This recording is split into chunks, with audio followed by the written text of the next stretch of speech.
Okay, let's get it. Black girl magic dripping. Yeah, she's on a mission, keeping our culture lifted. Now you can watch and listen to Tammi Mac. Tammi Mac. Oh, what show is that? It's the Tammi Mac Show on FOXSOUL. Tammi Mac, ay, Tammi Mac, yeah, ooh that, Tammi Mac, Tammi Mac, ay, so you know it's Tammi Mac, ay, Tammi Mac.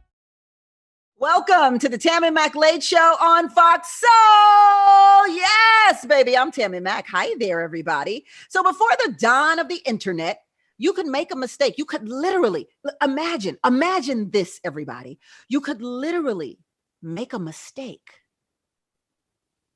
Period. I'm going to just stop it right there. You could make a mistake before the internet. And people might get over it. People might not even know you made the mistake, depending on the nature of the mistake, right? You could make a mistake and hey, you have a little time within yourself to make things right with yourself. But the bigger social media gets, the less likely people are to forget your transgressions. You can say or do the wrong thing and swift cancellation might be coming your way. But where do you draw the line? Where does this cancel culture end? Where does it begin? How do we know when someone should be canceled and when someone should be given another chance? Well, the business of being Black tonight is the cancel culture. Please welcome the executive director and founder of One People's Project, Daryl Lamont Jenkins. Hi, Daryl. Hello, how you doing tonight?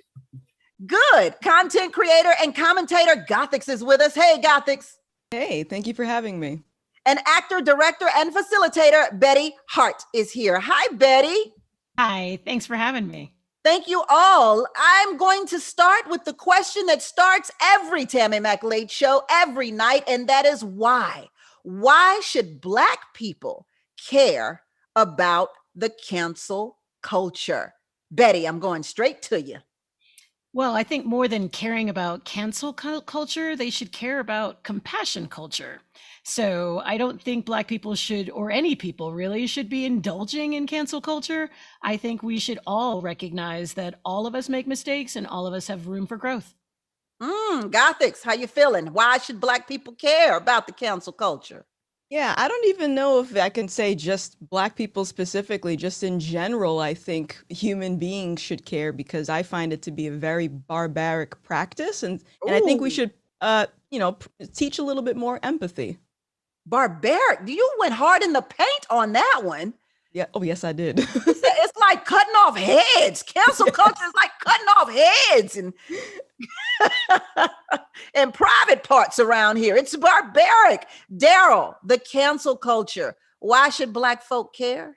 Well, I guess I'm going to be the odd one out because my attitude will always be if I don't want to have anything to do with you, I won't. If I want to tell people why I don't want to have anything to do with you, I will. Cancel culture is not necessarily a bad thing. Sometimes people just have to be kept at a distance and for very good reason. Now, granted, there are some people who shouldn't be, and we can discuss that, but let's not get 100% on this whole thing. There's reasons why this thing has come about. There are reasons why this cancel culture has come about. Let's talk about that. So, Daryl, I'm going to stay with you here. Let's stay. Why has the cancel culture come about? How has it reaped its ugly head? Well, see, here's one of the things that really bothers me about the fact that we're not having this discussion, because it's good to have this discussion, but where it comes from in this current era. A lot of it is coming from conservatives and right-wingers who are upset that people have been calling them out over the past year or so. Yeah. So now cancel culture that they haven't themselves engaged in, if you look at what happened to Colin Kaepernick or Jamel Hill and various other people, now it's a problem.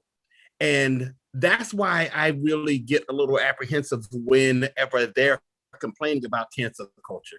And I will tell you something else too. I remember when cancel culture was called political correctness, and they was getting upset because we was trying to buy into the mainstream of society by saying, yes, I'm Black and I'm going to assert my myself and my heritage and my culture and so on. Or or if I'm with the LGBTQ community, I am going to assert myself. And they said that was wrong. They lost that one.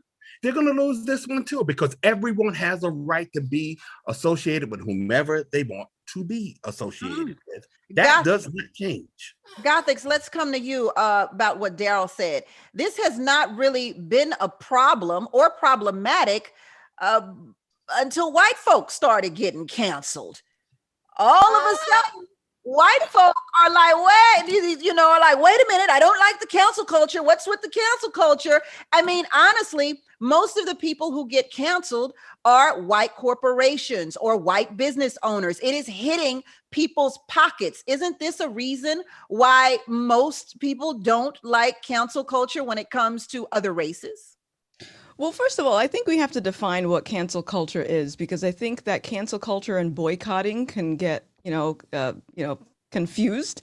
I believe that boycotting is different from cancel culture in the sense that cancel culture is like, okay, you want to withdraw your support for someone or something, but at the same time you have to announce to everyone else, hey, I'm withdrawing my support to maybe persuade other people to do it with you.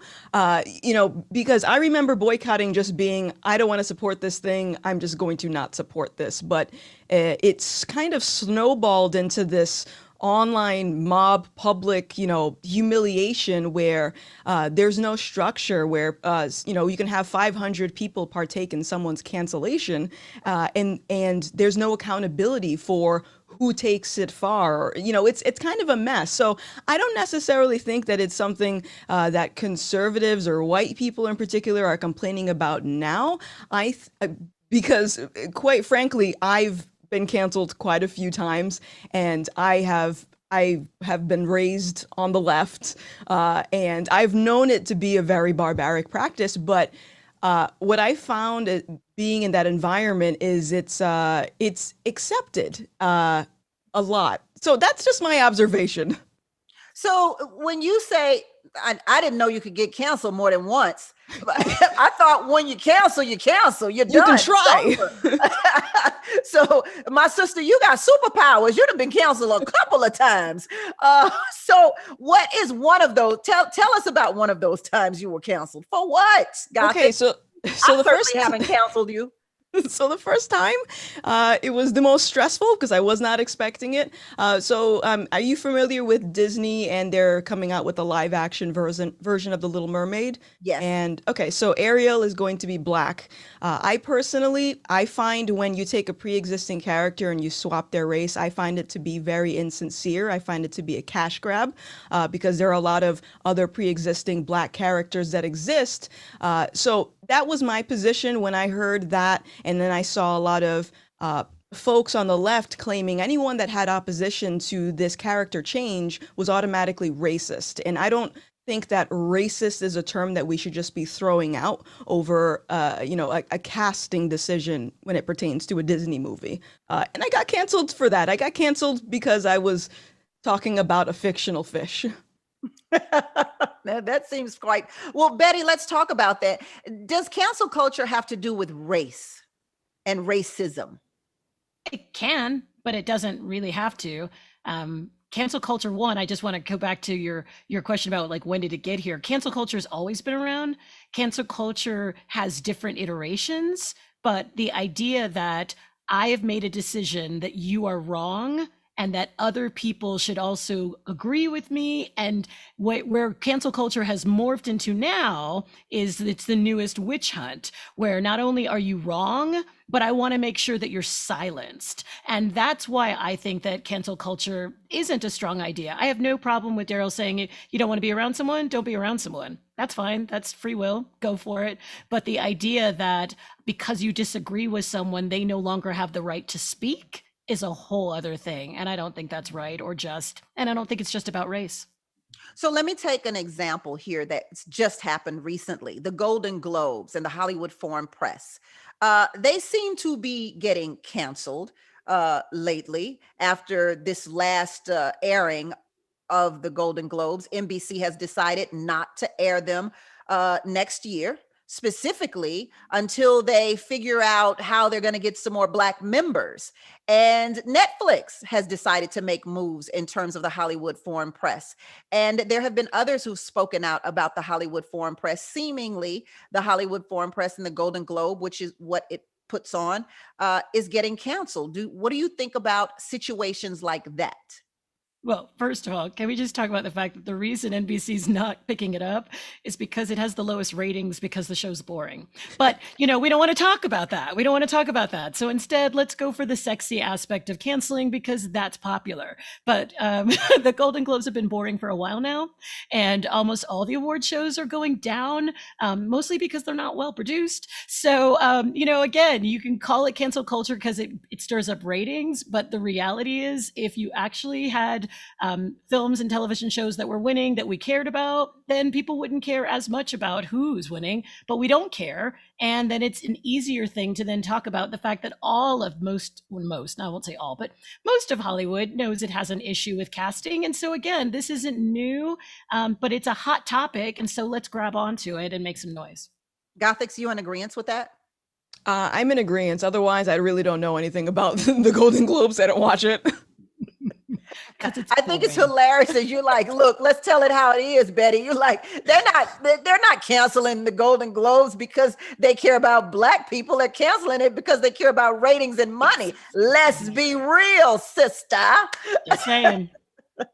We're going to take a quick break and come right back on the Tammi Mac Late Show on Fox Soul. Welcome back to the Tammi Mac Late Show on Fox Soul, where the business of being Black tonight is the cancel culture. Please welcome the executive director and founder of One People's Project, Daryl Lamont Jenkins, content creator and commentator Gothics, and actor, director, and facilitator Betty Hart is here. Daryl, I'm going to go to our chat room because I want you to respond to a couple of these chats here. Incog says, this is why you would be silly to get caught up in some mess during this digital era of cancel culture. Our soulmate Christian says, I find a lot of people that hate cancel culture tend to spend way too much time on social media. And then our soulmate Prognosis says, nobody is being canceled. People are being held accountable. And then cancel culture has always been here, but it's time to stop treating all cancel culture the same. I know I saw Gothic's face when I said held accountable. I saw that, but I'm gonna go to Daryl first on this one. Is that what cancel culture is? Is it holding people accountable? For me, it is. For me, it always been that. If you're going to talk about someone who is using social media to harass folks or to put out misinformation about a certain situation, and Twitter decides or Facebook decides to wipe out their social account, then that's what it's supposed to do. That's what's supposed to happen. You are out there trying to cause people harm. So you are going to be held accountable for that. Now, in the case of Gothic's situation, no, you shouldn't have been hassled like that. I don't know the situation 100%. I may slightly disagree with it, but I would just argue with you. Really. Okay. I'm not going to sit here and say, you should get off Twitter or something like that. No, that's garbage. But if you were out there saying that no Black person should ever be on a Disney program whatsoever, then I would have issues. I mean, that's what cancel culture to me is what it's supposed to be about. I'm curious. You're saying, I'm sorry. If I can ask, what is an example? Because it sounds like you utilize cancel culture for more serious issues. So could you give me an example of what you typically would use it for? Well, let's take as an example, I'm going to use somebody out there named Bill Maher. Bill Maher, he rails against cancel culture all the time. Now, the issues that I have with Bill Maher would include, basically his Islamophobia. He goes after Muslims at every waking moment, it seems like. And the interesting thing about Bill Maher, and I have issues with that, and I used to be a fan of his. One of the things he has always said that if you do not like what you hear, if you do not like this show, you could always just change the channel. His complaining about cancel culture comes from the fact that people are obliging him. We don't want to support that kind of thing, so we won't. And should never turn into a crybaby routine because people have basically taken your advice. That would be an example as to what I'm talking about. Now, the woman who was resigned or was fired from Teen Vogue because of something that she had written while she was in high school, that's also a problem for me. That should not have happened, but it should have been discussed. It should have been discussed before it went that far. And that's where you can say that there's a problem. I think somebody said that you can't, somebody in the chat was saying, she said that you cannot treat cultures, all cancel culture. Yeah, our soulmate Christian Perez says all cancel culture is not the same. They're different, and they are different. So Betty, let me ask you, is there any time when someone or something or some corporation should be canceled? I mean, it's possible. I think disagreement and canceling are different. I think freedom of speech and canceling are different. I think everyone has the right to support the products that they choose. That's individual, and we should do it. And in the same way that if I happen to love a particular kind of moisturizer and I tell you about it, and then I spread the word on that, I have no problem with people saying, I choose not to do X and spreading the word around that. That's all fine. I think the difference when we talk about cancel culture on this kind of macro level is that this idea of cancel culture says that because I think I'm right, you have no right to be in business ever again. That's where I think you've crossed a line. To say I disagree with you, let's do that all day. That's what life should be about. But to say you don't have a right to do what you do and no one should be able to enjoy what it is, that's where I think you've crossed a line that's inappropriate. So let's cross way, way over the line here and talk about the 2019 Lifetime docuseries, Surviving R. Kelly. Obviously, R. Kelly became a huge part of cancel culture. After that docuseries, a hashtag began, hashtag mute R. Kelly. So what are your thoughts about that? Well, first of all, when you consider what he did, I think there's nothing wrong with people saying, I'm not going to choose to support that. That's perfectly normal and fine. And if you choose to do that, that's fine. What I will also say is, the way America works, 15 years from now, if he happens to put out a song that everybody likes, suddenly cancel culture will go away and people are doing it again. Like, that's the fickleness of all of this. It isn't about holding people accountable. It's more about where we are in the moment, because if it's about accountability, then we would be holding almost our entire political system would be canceled. And it's not. So I think it's more about an individual moment in time. But I certainly, I didn't really listen to R. Kelly before, so for me, nothing really changed. Sorry, Tammy. So, my life didn't change. And also for me, I'll just say this, and maybe we'll talk about it later, but I think, canceling celebrities and people you don't know is easy because you don't know them and they're not a part of your life. I think cancel culture is much more dangerous when it's happening in our personal sphere. When you're saying that your relatives aren't allowed to come to dinner anymore because they voted a particular way. That, to me, is much more dangerous and much more deadly than deciding I'm not going to support a comedian, I'm not going to support a musician who you may or may not have supported in the first place. Yeah, Gothics, all too well about the personal aspect of cancel culture. How does it affect a person? Psychologically, it will destroy you. And I've had it happen to me several times. And during those times, I wasn't able to make content, and I'm a full-time content creator, so I wasn't making a living during this time.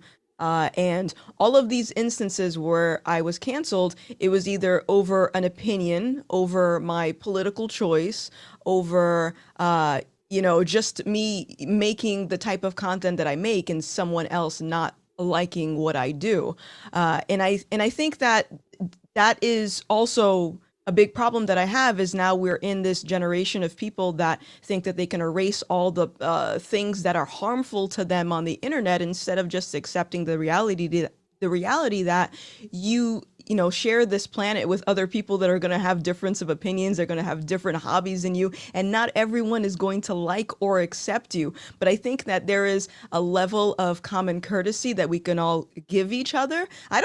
if you don't like me, I don't care. You don't have to be near me. But I think it's sort of like this desire to, no, I need you to accept me, and I need you to conform to how I feel and understand how I feel. And that's what I think cancel culture has really spiraled into now. But I also have a problem with random strangers thinking that they can assume the authority of someone that can hold a random stranger accountable.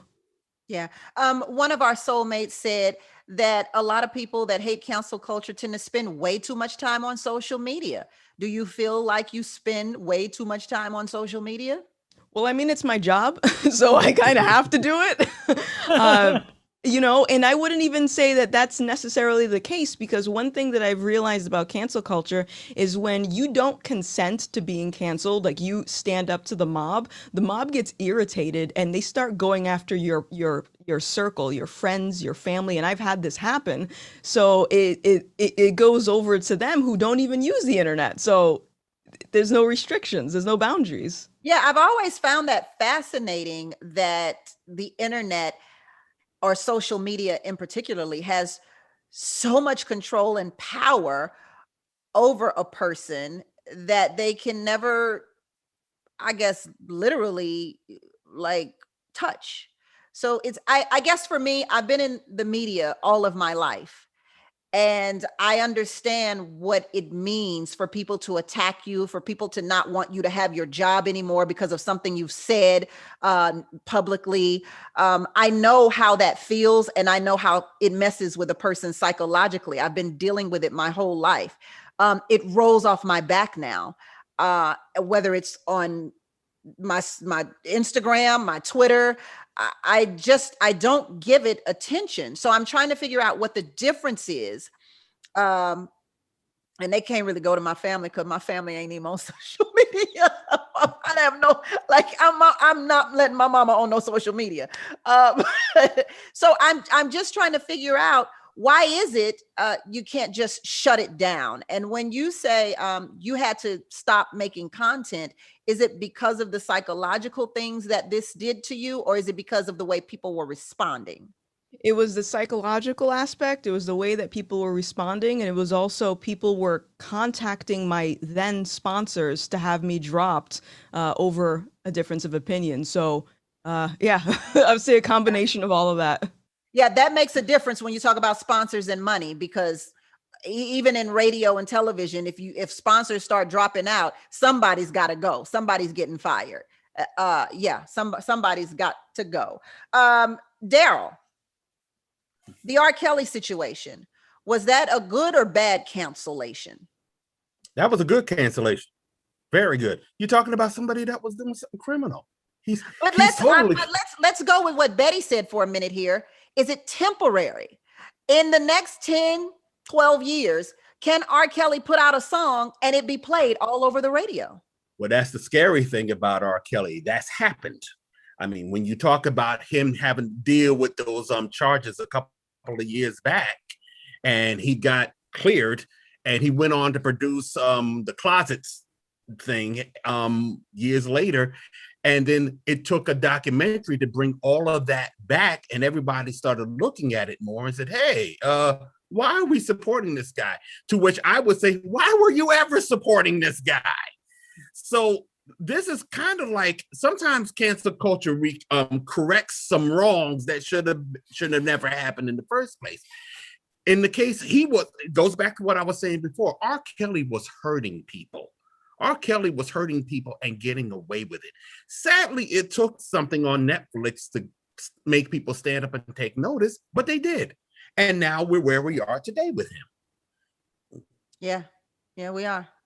He has a song that's being played on the radio right now, and I'm sure a lot of people don't know. He produced the Isley Brothers' new song that's been getting widespread spins called Family and Friends. But I don't know. But I want to talk about it breaking your heart, because when Gothic says cancel culture, when people decided to cancel her, it spilled over into her family. So I want to use R. Kelly for this particular instance. Just because you're canceling R. Kelly, why do you have to cancel the Isley Brothers? Oh boy, because sometimes there are some, I mean, granted, yes, you don't want to cancel the Isley Brothers, but it suggests when you start supporting bad people, people start wondering about you too. And that's where that's going to come from. Now, the Isley Brothers obviously haven't gotten canceled over this yet. But I didn't even know about this song. I didn't even know they were still working with them. It remains to be seen what happens. Well, I'm not sure at what time the song was produced. It could have been produced long before R. Kelly, Yeah. I'm not sure when it was produced, but we do know R. Kelly was canceled. So. Yeah, that's going to kill me if that, oh man.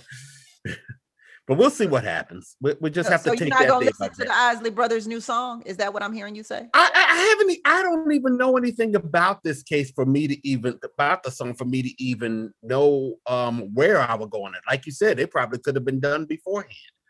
So I'm just gonna keep my powder dry on that one. Because I'm too much of an Isley Brothers fan for me to just say go to hell or whatever right now. Okay, all right. Well, all of you viewers, you go ahead and go to the powder room right now. And we're going to take a quick commercial break and come right back. The Tammi Mac Late Show on Fox Soul. Welcome back to the Tammi Mac Late Show on Fox Soul, where tonight the business of being Black is the cancel culture. Let's go to our soulmates. Cobean Coleman says, no, I'm not sure if that no means no, I'm not listening to R. Kelly, or no, I can't believe I can't listen to this Isley Brothers song that's produced by R. Kelly. Cobean says R. Kelly is creepy. Jay Ryder says, then why support Chris Brown beating women and domestic violence? This gets really sticky, because the question does become, how do you choose to cancel one person over the next? Yeah, I'm sorry. I have to sneeze there. Gothic. Well, I think the problem with cancel culture, one of the problems, is that it's very self-serving. And I find that a lot of people that utilize it do it for some virtuous reason, but they themselves might not necessarily have an empty closet. They might have skeletons in their closet, basically. For example, I used to have a lot of people in my circle that would raise money for anti-bullying awareness, and then I would see them months later participate in someone's online mob and harass them and bully them online, which is very contradicting to what they were just raising money for. And I see this often where people, it's basically like, what they say, the rules for thee, but not for me type thing. And yeah, it's not consistent, and you're only outraged, I find, when it's just convenient. You're only outraged when it's convenient. Yeah. Okay. Conservatives use the term cancel culture to avoid consequences for themselves. We talked about that earlier. The theme of this year's Conservative Political Action Conference was America Uncanceled. CPAC canceled one of their own panelists, Young Pharaoh, who was removed from the conference for expressing anti-Semitic views. Are conservatives hypocritical about cancel culture, or was this a necessary thing for them to do? You asking me? Oh, I'm asking you. Yes. Listen, I've been I'm sorry to walk all over you on that one, Gothic. I know you go for it. But my attitude, I've been to several CPACs myself, and one of those CPACs was when I was trying to cancel James O'Keefe, who is a conservative propagandist that I actually caught associating with some white supremacists. And there's a YouTube video of me getting into the face of Andrew Breitbart at the time because I did that, or at least I attempted to do that. He was trying to stop me from canceling him. And my attitude has always been, when it comes to the more political, is that things are getting hot. Things are getting dangerous, and you got to remove the dangerous people. Sometimes it's going to be folks on the right. Sometimes it's going to be folks on the left. I mean, I've been called a dangerous person. But the truth of the matter is, whatever the case may be, there is still going to be a discussion around it. I think when you're talking about that version of cancel culture, it has to, you cannot do it without some sort of dialogue first and foremost, so people can understand why people are feeling the way they do. So the Gothic point about people just joining a mob and not having anything behind it. Truth of the matter is, you got to maintain some sort of principles in your life. And if the principles in your life are not compatible with what you see out there, say so. Say so. And say so if you feel like that person needs, or that person or that situation means that it cannot be, that something cannot be supported. Say that too. Say that you feel that way too. And then society is just going to have to decide where we go. That's just the way it is. Does cancel culture suppress our right to free speech? Oh, absolutely. And I think that with every time cancel culture is utilized, it forces society in a specific direction. So, for example, after this past election, with the mainstream media and glancing at Twitter, you can see how people were demonizing Trump supporters and trying to label them synonymously with white supremacists. And I think that this is a symptom of cancel culture, where people air out their grievances and try to demonize someone. And the thing that I find with cancel culture is, a lot of the times, these accusations are fabricated. And, I've seen a lot of Me Too instances where nobody will provide proof, but because we have this unspoken rule of always believe women, we never question anything. And I think that that's very dangerous, and it evades due process. You don't give someone a fair trial. There isn't, actual sentencing that you would get from the court. As we mentioned with, what's his face coming out of the closet, hiding in the closet, dude, I forgot his name, R. Kelly. R. Kelly. But, like him, he is still effectively, getting canceled, even though you said like it might be temporary. There is no end to it. Every time someone, like with me, if I would come back online, it would say, oh, look, Gothix is back. Let's go harass her again, even though we already did that 5 months ago. It's like this infinite cycle of when is the mob satisfied? And there is never a clear understanding of what that would be. Apologies don't work either. Yeah. So let's answer this Chris Brown question that popped up in our chat. Chris Brown was canceled for a moment, and he made amends. And he went through some counseling. He apologized publicly. He seemed to have done all that he can. He seemed to have done all that he could to make it right and to be forgiven by his fans and by his family for the domestic violence allegation that happened with him and Rihanna. So, Daryl, are we allowed to forgive and let a person have true redemption? Well, it depends on who is doing the forgiving. I mean, I will tell you, for example, I deal with helping neo-Nazis transition out of that life. When they try to, when they get out of that white power scene and they just want to live a normal life and not be about that hatred and bigotry anymore, I like to help them along. The thing is, I can do that, but there are still people who are going to find what they were about unforgivable, regardless of where they're going in life. Remember that there are still people that person might have hurt in their life as a white supremacist or what have you. And the same was going to apply with Chris Brown. Some people are going to be able to forgive him. Some people will not. The only thing that you can do is not be that person anymore. Do your best to not be that person anymore, and let your future life dictate how you are going to go and how society is going to receive you.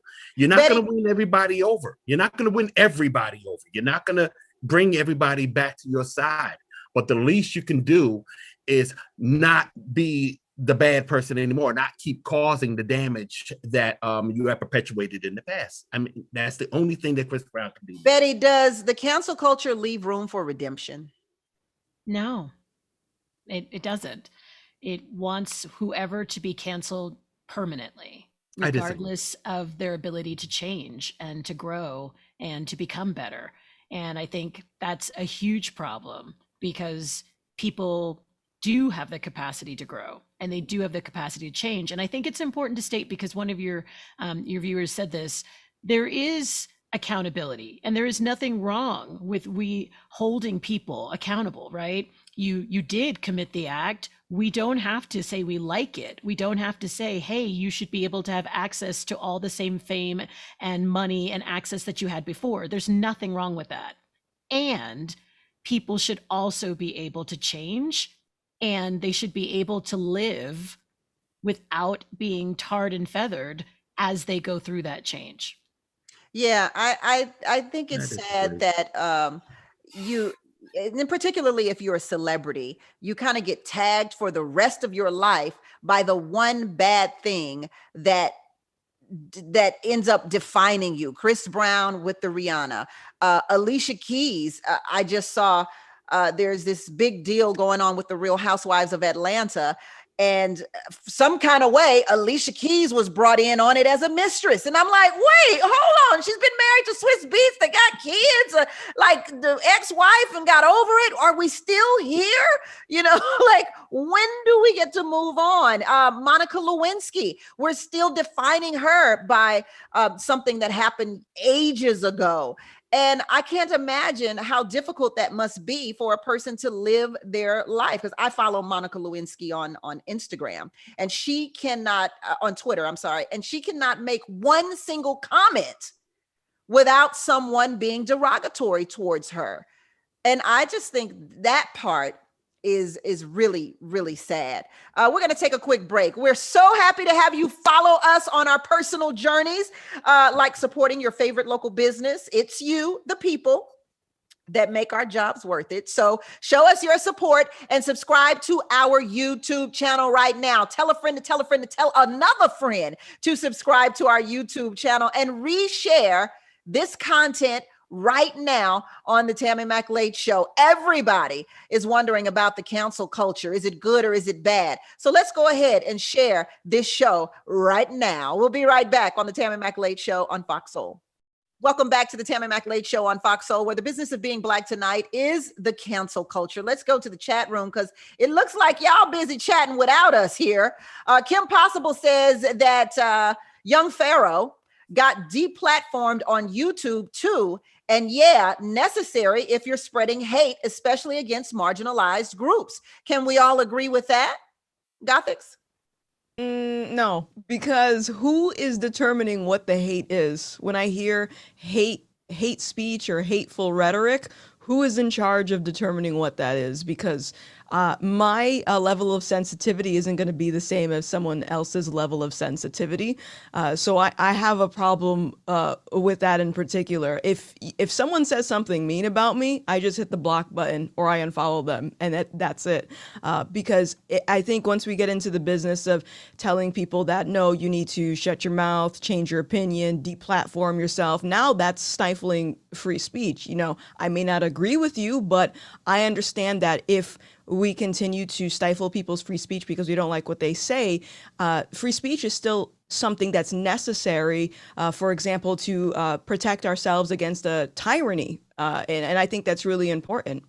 But that same free speech began to form and ultimately produced January 6th. We had these white supremacists online, on social media, forming these organizations that eventually mobbed the Capitol.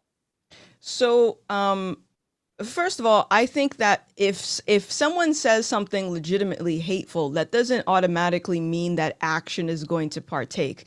Now, in the event of the Capitol insurrection or whatever they're called, I don't see it that way. But in any case, I don't think that it was just white supremacists in that group. I'm not sure how they determined that those people were white supremacists anyway. Like, did they survey them? I'm not sure. We know them. But we know them. I mean, you called James O'Keefe a white supremacist, so I'm very confused. You know why? you know why? The only people I see him around are white supremacists. But I can, just counter that and say, what about, all last summer with the peaceful protests and, with whatever people were promoting on social media. And, that could be, we can say that. So I don't know, but basically to summarize what I was saying, I don't think that saying something automatically means that action's going to follow. And but what I would say to that, I mean, let's just take it back to what I had initially said when I started my conversation. The fact of the matter is, if I don't want to have anything to do with you, I will not. And that might be one of the reasons why. And I am going to tell people why. And I'll bring it right back to Bill Maher, who has been called out as an Islamophobe, somebody who was always repeatedly going after Muslims left and right. And people don't want to have anything to do with them. They will say so. But Bill Maher also goes after Christians. They always say that, but Bill Maher doesn't tell people that Christians don't believe in science. That's one of the things that irked me about him. He was saying that Muslims don't believe in science, then go after the 14-year-old kid who built a clock and he called it a bomb and said he should have understood. So you've canceled Bill Maher. I won't have anything to do with him whatsoever. This sounds a little personal, Daryl, for some reason, because we keep going back to Bill Maher. It's just not so much personal as it is principled. I mean, the fact of the matter is, if I am going to go against hate mongers like that, then I'm not going to have anything to do with them. And that's just the way it is. Can I ask you, though, what's the difference for you between you making a choice of what you do or don't want to consume and erasing freedom of speech? Because you can disagree with Bill Maher, but are you saying he doesn't have the right to say it, and that if some people like his sense of humor, but I think that's the difference. Cancel culture does say that. Cancel culture says he should be off the air because we disagree. That's the difference. I have no objection to you choosing whatever you want to listen to, watch, read. That's individual. But when any group of people think that they have the right to say what everyone should be able to experience, that's problematic. But Bill Maher still has his show. He's complaining about being canceled, but he still has his show. Can I say meanwhile, something? people have been hassled. I apologize, Gothic. I'm just going to get this. Go ahead, Gothic. I apologize. Okay. So when I ask people what they're looking for when they try to cancel someone, like how would they identify a successful cancellation? It always leads back to finances. And as I said several times in the show, psychologically, cancel culture messed me up. And I think that was worse than me just not being able to make a living for a few months.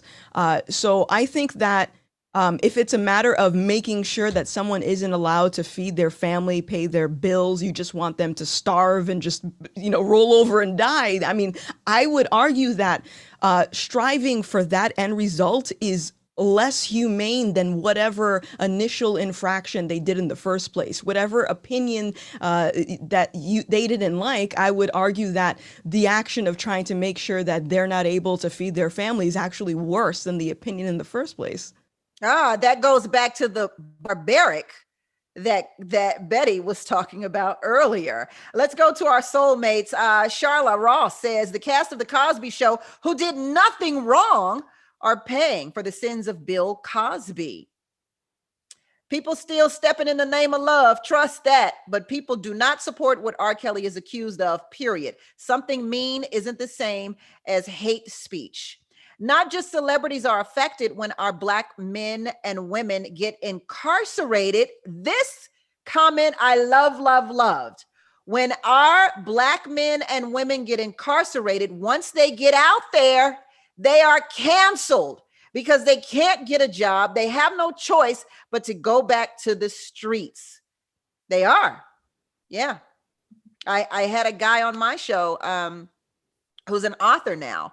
And he says that this prison sentence follows him everywhere he goes. There's absolutely, he can't get away from it.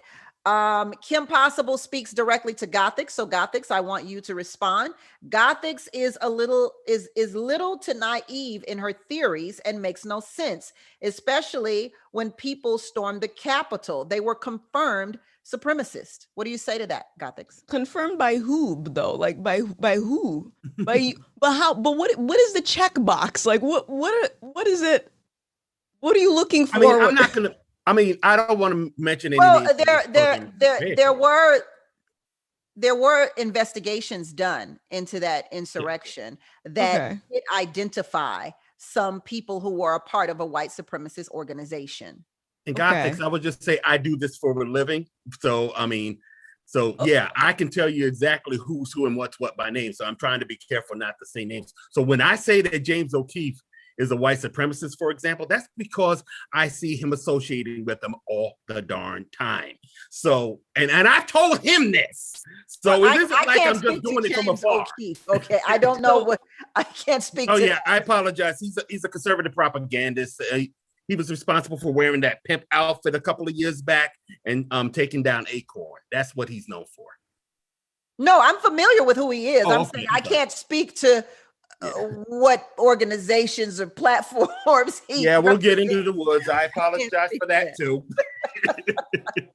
So was Colin Kaepernick a victim of cancel culture, Betty? Mm-hmm.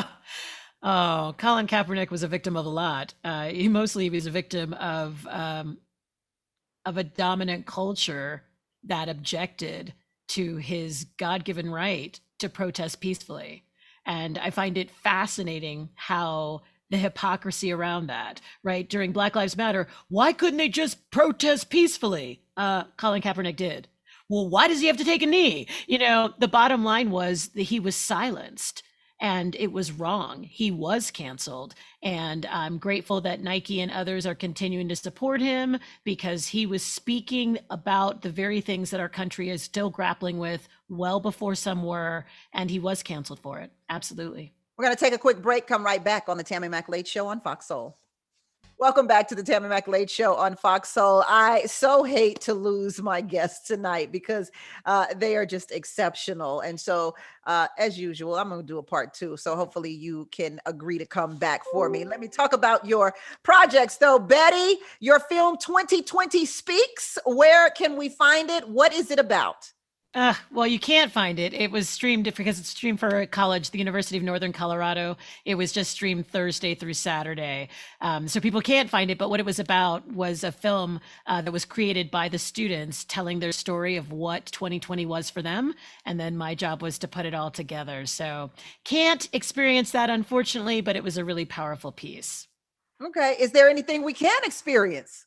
You can go and see my TED Talk. I talk about cancel culture and I talk about compassion culture. So you can go to TED.com and find me there. And if you want to see a show that I'm directing this summer, I'm directing an Iliad, which is a one-person show starring a African-American male, LaVor Addison, at Creed Repertory Theater in Creed, Colorado. Yay, theater is back. Gothics, where can we watch your commentary? Yes, so you can find me on YouTube at Gothics TV, and that's pretty much where I am right now. I stream Mondays at 2 p.m. Eastern, and Fridays I have a new video every week. Love it. Daryl, tell us about that publication you got going, Out of Vox.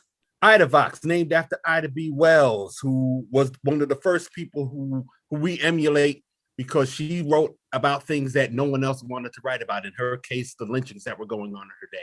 Go to idavox.com. You'll find a lot of information about racism, those white supremacists that I keep talking about, and other anti-fascist work. You can also find me in a Netflix documentary called Alt-Right Age of Rage.